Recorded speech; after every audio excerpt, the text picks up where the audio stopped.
Let's compare our Anker car charger against this AILKIN USB charger. So the biggest difference between these two is that the Anker car charger is designed to charge in the car. So it's got this accessory socket. You're going to plug it into the accessory socket in your car, and it's going to turn that into one small USB port, the USB-C size, and then one of the full-size USB ports.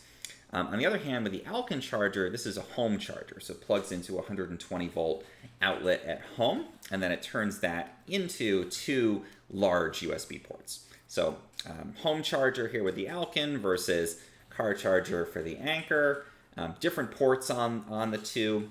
And the other difference I find that with the Anker charger, it's a bit faster of a charger, even though it is being used in the car. So both good chargers, maybe one for home, one for the car.